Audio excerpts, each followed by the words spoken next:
Hi, my name is Glenn Deal. I'm a geologist living with my wife and 2 children at 1116 Vineyard Road.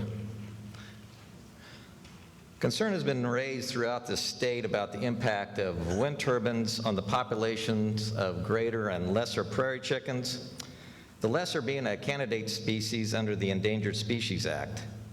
Both species have been noted in the Hayes Project area, with the greater prairie chickens being found in much greater numbers.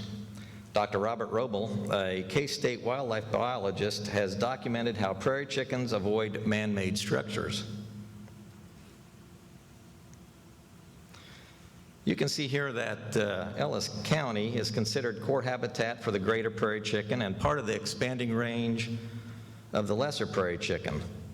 The 2 wind complexes currently operating in western Kansas at Spearville and Montezuma are sited in areas where there's no suitable habitat for either species of prairie chicken. CPV's Krista Gordon said at the public hearing that the majority of the area west of Hayes is either cultivated or has been tilled at some time. The inconvenient truth of the matter is that the majority of the western portion of the project area is like the Flint Hills, too rocky for farming. Much of the area is still native grassland, perfect habitat for prairie chicken. The position of the Kansas Department of Wildlife and Parks is that wind power facilities should be sited on previously altered landscapes, such as areas of extensive cultivation or urban and industrial development, and away from areas of intact native prairie, important wildlife migration corridors, and migration staging areas.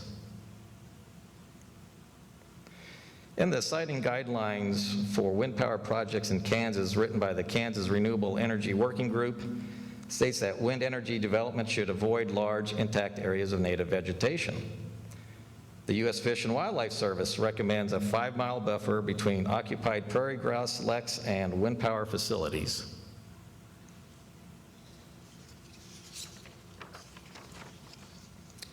From the U.S. Fish and Wildlife Service and the Kansas Department of Wildlife and Parks to the Kansas Renewable Energy Working Group and the Governor's Wind and Prairie Task Force all agree that the native prairie and its ecosystem is worth preserving, and any wind-generating complexes should be constructed on our already disturbed ground.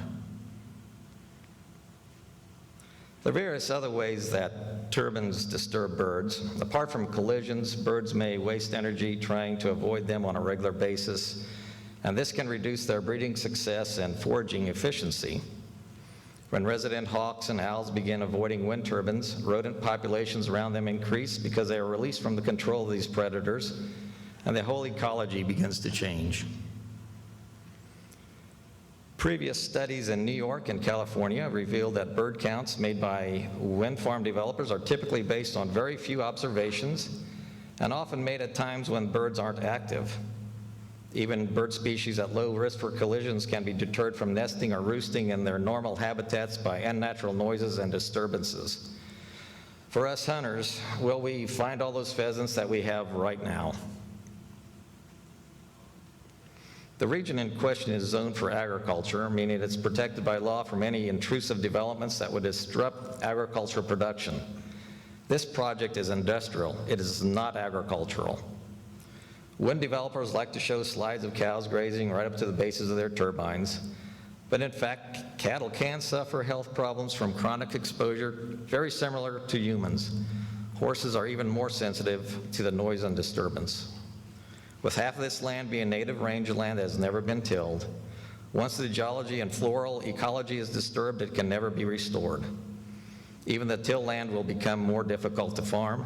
It will suffer erosion and significant soil compaction during construction of the turbines, and crop dusting will be totally out of the question. Rural residents of Ellis County appreciate agriculture, and I know most of us enjoy wildlife in various ways. The huge impact of this project on the local wildlife and agriculture is one reason I believe it should not be sited here in Ellis County.